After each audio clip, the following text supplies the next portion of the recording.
Back on the SRB2 grind for a new multi-character pack, this time the hotly anticipated Silverhorn mod. I remember seeing these two in the 4th SRB2 Directs nearly 2 years ago and being particularly intrigued. Part of that was because I thought the trailer music chosen, Breaking, was really good and spent ages trying to find it, but hey, the characters were intriguing too. Looking back at that trailer, you might think it's slightly odd that it took this long for them to come out. The gameplay and sprites seem pretty much unchanged, and while development times can be lengthy, you'd think a mod with this many credits would have found a way to cut some dev time out here or there. I still don't know why it took so long, but the fact that there's a lot of content here, much more than initial trailer let on, probably explains it to some extent. As such, this will be another multi-parter review, split into 3 videos. First off is Inazuma, then we'll do Aether, the second character, before we finish off with the bevy of additional stuff that comes packaged. Levels, endings, bosses, that sort of thing. Let's get into it.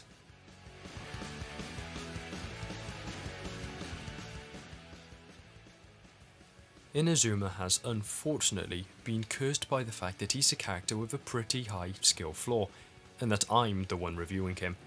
I'm not great at SRB2 when I'm playing it every day, but I've had a pretty big gap where I barely played at all.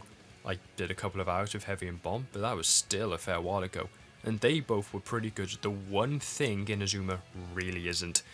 Therefore, I've had to come to the grips with the fact that I'm really bad at this game, and Inazuma happens to be unlucky enough to be the unfortunate scapegoat for that. I mean, his quality still massively outshines some minor flaws, but you'll be likely wincing at some of this less than impressive footage. Inazuma is primarily a speed specialist designed to go shockingly fast, but he isn't quite as one-note as some other characters in this niche, with above average offensive capabilities and some decent mobility in the air. The ability that acts as the underlying current on which his strategy is built is the Boat Stream, a double jump ability with some decent versatility. A combination of the Thok and homing attack, you get 3 charges which can each be aimed in a different direction. Tapping it near an enemy or monitor will home in on it, and you'll get a lightning jump out of it to give some Inazuma some verticality. Savoured this. The charges can each be aimed separately anywhere in a 360 degree area, so you can use it all in one direction for maximum range, or more intelligently to weave around pillars and walls. You also get some pretty crazy range on the homing effect, so when it wants to work, I'll expand on that statement in a moment, you can fight enemies from afar, which is particularly good against bosses. Indeed, Inazuma is generally a boss-killing machine. Its clever use of the charges, especially when combined with another mechanic I'll get to in just a second, allows you to hit them multiple times without stepping foot on the ground once. The Boat Stream is connected to another ability, known as the Boat Blast, which is mainly used for entering a state known as Neural Shock. The Boat Blast itself is a quick dash forward performed by holding jump, which consumes your remaining Boat Stream charges. If it wasn't for Neural Shock, there'd be a crap deal, but hey, that's probably why that isn't all there is to this. Powering up Neural Shock, despite its less than appealing name, is your goal when playing as Inazuma, because it opens up the most opportunities. As soon as you enter it, you gain some useful bonuses like being able to run through spikes or on top of water, which is of course very helpful, as well as some minor buffs to your speed and Boat Stream stats. Because Neural Shock is as powerful and accessible as it is, you have no real reason to not try and be in this state as often as possible. Inazuma gets a tidy set of boosts, and the speed increase is a long way from becoming overwhelming. This is where the difference between a casual, e.g. me, and a professional, e.g. a sizable number of you, will come into play. Neural Shock can be charged again and again to become more and more powerful.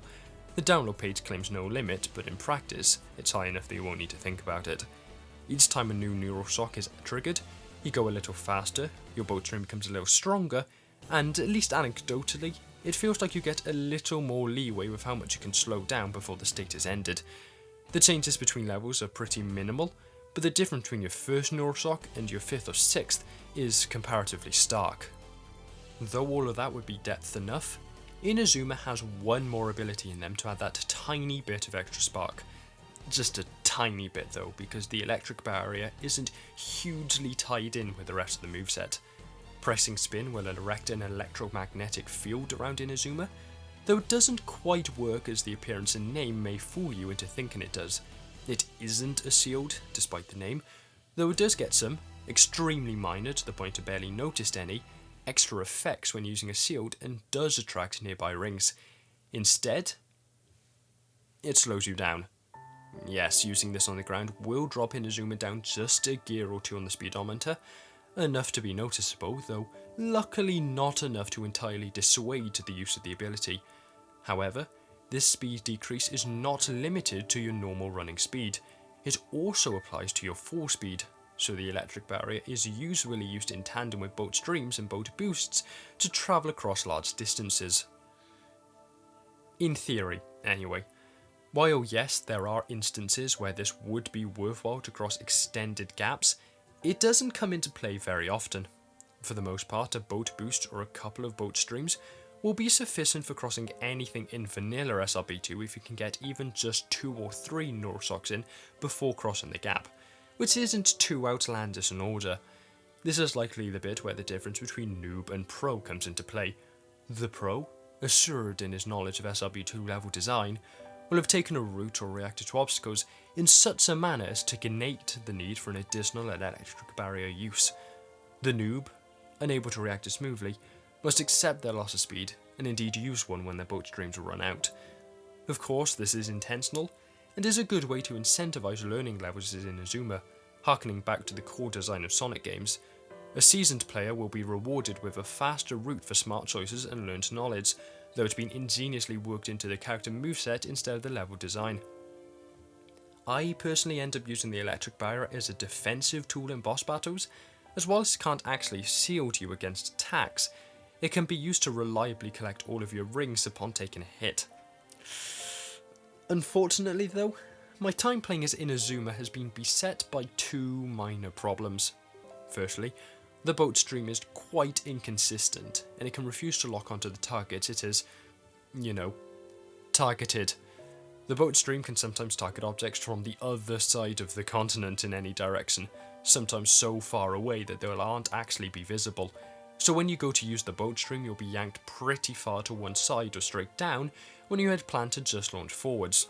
That's bad enough, but the truly baffling thing is that sometimes the opposite effect happens, and you'll be right in front of an object and still won't target it.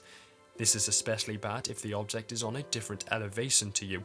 It could be but a few pixels higher or lower, but Inazuma will end up ignoring it 50% of the time despite it definitely being within range. Combine that with the fact that even when you do target something and get the arrow above it to confirm that, sometimes the boat stream acts as if it hasn't locked onto anything and soars right over it. To be fair, that specific problem has only really occurred to me repeatedly in one specific situation, but it makes that moment really annoying. The first thing is a bit more prevalent, though. Luckily it remains a minor annoyance over a serious problem, because it hasn't really killed me yet. If it was dragging me into pits or something, it'd be different, but being lurched without warning to hit a monitor off to the side is ultimately a pretty small nitpick. As a final aside, one thing you're going to need to get to grips with when playing as Inazuma is that you are not going to be getting very much verticality out of him. You have an improved jump, and the lightning jump can reach very high if you can get a good few neural socks in, but you otherwise have very few tools to work with. The boat streams can only send you in a direction on a flat plane, so never up or down, and the boat boost is not going to do anything for you either. For the most part, you're going to just need to grin and accept that, and while the occasional missing of a targeted object will sometimes force you to a lower area, it isn't a huge deal in vanilla SRB2. In the extra Silverhorn content though, this is a bit more of a problem, and it's a big part of the reason I can recommend only doing it when playing as Inazuma and Aether together.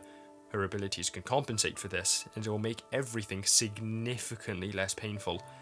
I'll go into more detail about that in the final part of this review, but I felt like I needed to give out that disclaimer. Don't suffer like I did.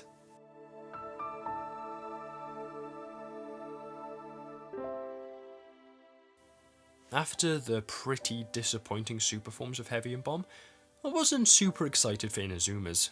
It'll just be another set of your standard buffs, it won't really affect how you play the character, yada yada yada.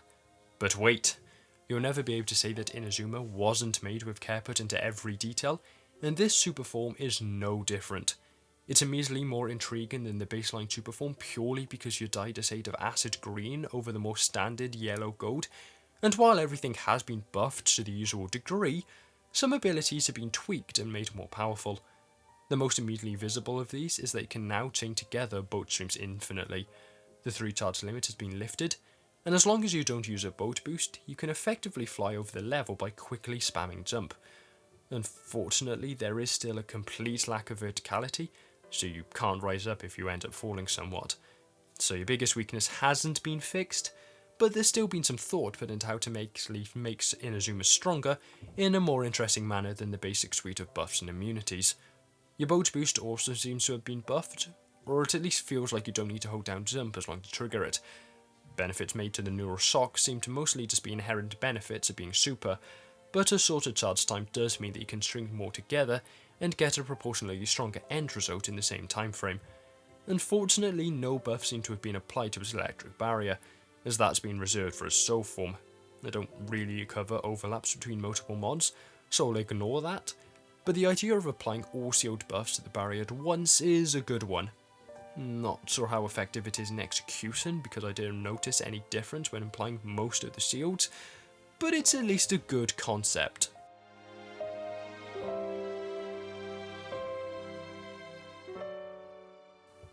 There are 1 or 2 angles where I think Inazuma isn't the best looking guy out there, but for the most part I think the sprites here are really strong. I think this is the point where I need to give a little bit of a mention of the short biography given to him on the download page. A roaming monk, Inazuma was unfortunately fused with an evil entity known as Facciolo. To stop Facciolo from taking over his body, Inazuma has been left in a state of permanent pseudo-coma, effectively paralysed while the entity remains trapped in his mind. Luckily, he can use his mastery over electricity to bypass this rather major medical condition, and so we get the character we're playing as. Some notes. First off, I have words to describe Facciolo, believe you me, but we'll have a whole section on the guy in the final part of the review.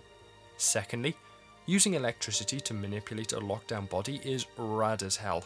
It doesn't get communicated at all by the sprites, but whatever, rule of cool.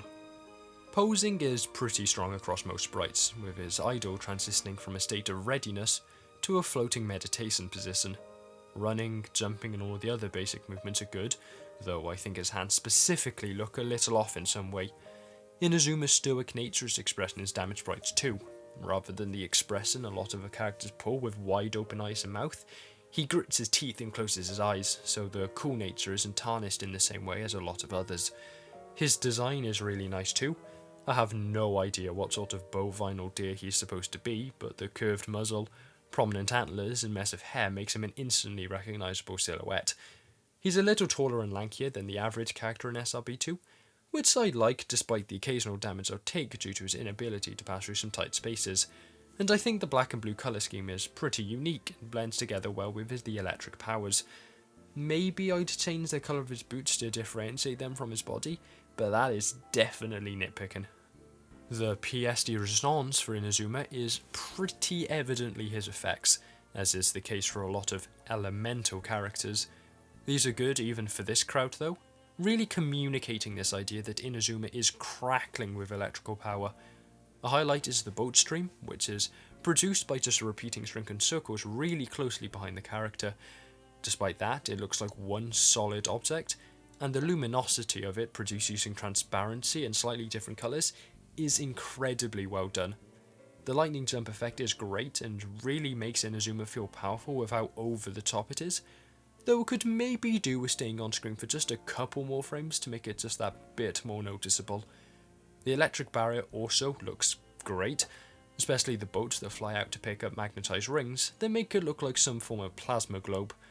I think the boat boost could have maybe done with some additional sparks, as while it looks fine at the moment, it also doesn't really have anything tying into the electricity theme. Maybe it could be something like the spark effect that the super form has, though obviously slightly less powerful. The one thing that I really don't get is the aura that appears whenever idling. It really doesn't give any sort of lightning feel. and I think it could be tweaked to make him look more like Inazuma is charging his batteries, so to speak.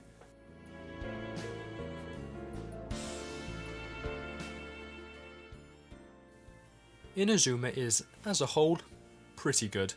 His flaws are all fairly minor, and his moveset is fun once you begin to get a handle on it. Sprites and their associated effects are brilliant, and I haven't even mentioned his taunt. I don't know what the copyright is like around that song, but I'd imagine everyone can recognise at least the dance. Superform is actually relatively interesting for once, with some thought put into it that makes him more than just a boring stat buff, although it doesn't fix his one major flaw. You could do with just that little bit of verticality, even if it's something small like the boat boost giving you a second jump when activated. I would say make the boat stream go straight up if no directional input is given, but that would probably make it too similar to Sadow's Chaos Control. The main problem is that I just prefer his partner, who fortunately is the focus of the next part of this review. A good 7 out of 10. I hope you enjoyed the video. Ciao.